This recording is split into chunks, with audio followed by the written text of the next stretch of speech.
আজি ২৬ জানুৱাৰী দিনটোত বহুকেইগৰাকী লোকে পাইছে ৰাষ্ট্ৰপতিৰ পদক বা ৰাষ্ট্ৰপতিৰ সোণৰ মেডেল। বিশেষভাৱে তেখেতসকলে অৰিহণা যোগোৱাৰ বাবে বহু লোকে পাইছে সেই সেৱাৰ বাবে পদক। মই উপস্থিত আছোঁ, মোৰ সৈতে এগৰাকী বিশেষ ব্যক্তিও উপস্থিত আছে। সেইগৰাকী হৈছে জৰুৰীকালীন আৰু আপতকালীন বিভাগত কৰ্মৰত ৰবিজুল হক লস্কৰ। এখেতে ১৯৮৮ চনৰ পৰা সেৱা আগবঢ়াই আহিছিলে আৰু ১৯৯৮ চনতে অসম চৰকাৰ DGPৰ পৰা তেখেতে বিশেষ সোণৰ পদক পাইছিলে আৰু এইবাৰ ২০২৬ বৰ্ষত দ্ৰৌপদী মুৰ্মুৰ স্বাক্ষৰিত যিখন এই মুহূৰ্তত ফলক দেখুৱাইছে সতীৰ্থই যে তেখেতে গ'ল্ড মেডেল পাবলৈ সক্ষম হৈছে, যি ধৰণৰ সেৱা আগবঢ়াইছিলে বিশেষ পদক লাভ কৰিবলৈ সক্ষম হৈছে। তেওঁৰ পৰা প্ৰথমতে আপোনাক শুভেচ্ছা জনাইছোঁ। নমস্কাৰ, সকলো অসমবাসীলৈ নমস্কাৰ দিছোঁ আৰু বেছি অংকে আমাৰ অসম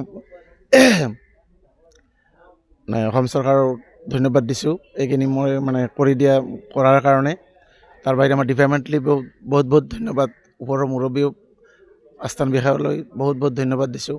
আজি মোক ৰাষ্ট্ৰপতি মেডেল দি মোক এইখিনি যে মোক ভাল এটা উৎসাহ এটা কৰিলে আৰু মই কওঁ যে আমাৰ যিটো কৰ্ম আছে কৰ্মবৃন্দ তেওঁলোকে যে এনেকৈ ভাল কাম কৰক, তেওঁলোকে ৰাষ্ট্ৰপতি মেডেল পোৱাৰ কাৰণে আগবাঢ়ক, সেইটো মোৰ।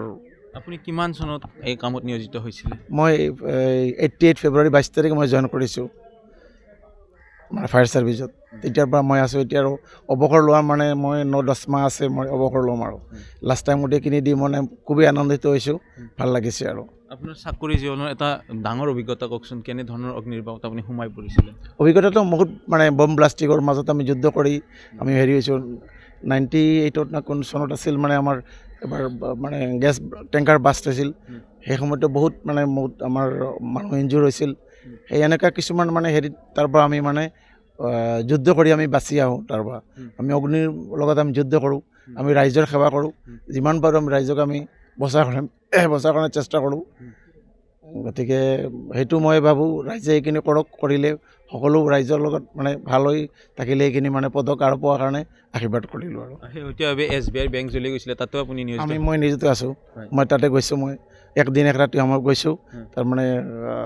আকৌ নেক্সট দিনে আকৌ মাতিছে আমাক, আমি ইয়াৰ পৰা আকৌ তেওঁ নিৰ্বাহত কৰিছোঁ আমি ইয়াৰ পৰা যাই। তাৰপিছত মোটামুটি আমাৰ অসমত যিমান কৰ্মীকেন্দ্ৰ আছে তেওঁলোকে পাৰাশক্তি বাহিৰৰ পৰাও গাড়ী আহিছে, আহি অগ্নি নিৰ্বাহত কৰিছে আমাৰ SBI বেংকত।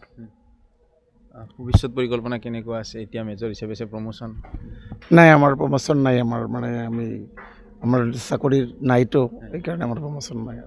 মেজৰ হিচাপে কৰ্মৰত এইগৰাকী ৰবিজুল হক লস্কৰ ডাঙৰীয়া এক প্ৰকাৰ এই যিটো ব্ৰাঞ্চ আছে, বিশেষকৈ গুৱাহাটী মহানগৰীৰ IGPৰ ভিতৰত থকা সেই ব্ৰাঞ্চটোৱে নহয়, সমগ্ৰ অসমৰ বাবে এক প্ৰকাৰ গৌৰৱ কৰি আনিছে। কাৰণ তেখেতে যি ধৰণৰ বিশেষ পদক লাভ কৰিবলৈ সক্ষম হৈছিলে আৰু আজিৰ দিনটো তেওঁ উৎসুকতাৰে ভৰি পৰিছে। তেওঁৰ কৰ্মজীৱনত সংঘটিত হোৱা কেইবাটাও ভয়াৱহ এনেধৰণৰ মুখামুখি হোৱা বতৰাৰ কথা উল্লেখ কৰিলে যে 1988 চনত পৰা তেখেতে কৰ্মৰত হোৱা সময়ছোৱাতে বোম ব্লাষ্টিঙৰ সময়ত কি ধৰণৰ এটা পৰিস্থিতি হৈছিলে, সেই পৰিস্থিতিৰ সৈতে যুঁজ দিয়াৰ কথা উল্লেখ কৰিলে আৰু আজি আমাৰ দিনটোত বিশেষভাৱে জনালোঁ তেখেতক শুভেচ্ছা।